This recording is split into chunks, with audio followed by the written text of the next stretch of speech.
Good morning, good afternoon, good evening, whenever and wherever you are getting to join me today. I'm Dr. Jan, and this is Journey with Jesus. Sometimes we need to remember that our best journey starts with spending time with Him. It does, it always does. But we get so caught into, well, let me read this devotion, let me do this, let me do that. And our goal is, let's just spend time with Him. And the best is from a love letter that He sends us.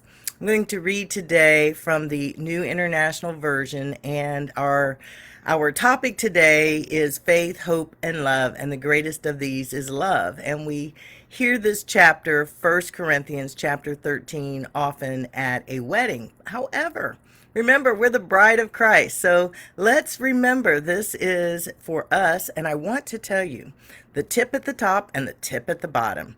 First of all, when we think about faith, not like, oh, I've got to have faith and I'm going to believe and I'm going to pray. No, it's faith in God. What is our faith in God? Has He ever failed us? Faith in God.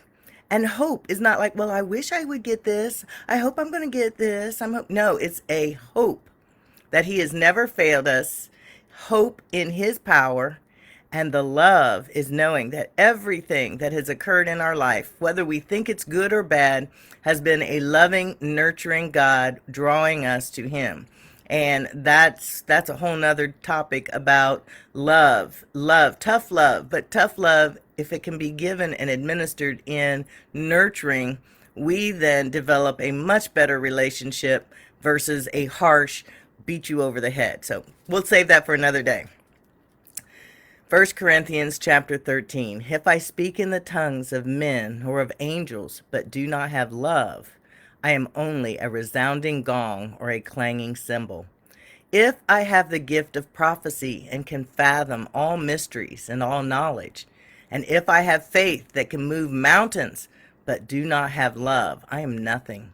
If I give all I possess to the poor, and I give over my body to hardship, that I may boast, but do not have love, I can gain nothing.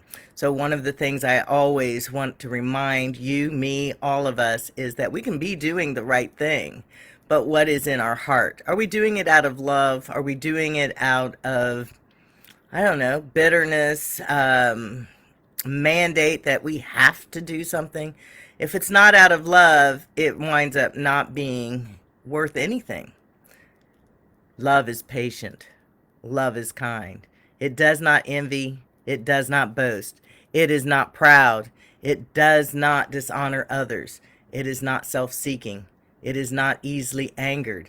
It keeps no record of wrongs. Love does not delight in evil, but rejoices with the truth.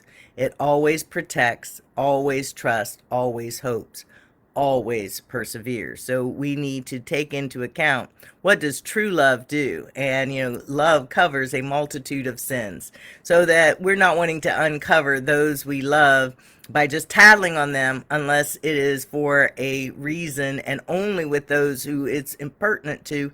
So we can learn. Sometimes I just don't need to say anything. I've said that over too. Hey, if it's not nice, don't say it at all. Love never fails, but where there are prophecies, they will cease. Where there are tongues, they will be stilled. Where there is knowledge, it will pass away. For we know in part, and we prophesy in part. But when completeness comes, what is in part disappears. When I was a child, I talked like a child. I thought like a child. I reasoned like a child. When I became a man or woman, I put the ways of childhood behind me. For now we see only a reflection as in a mirror. Then we shall see face to face. Now I know in part. Then I shall know fully, even as I am fully known.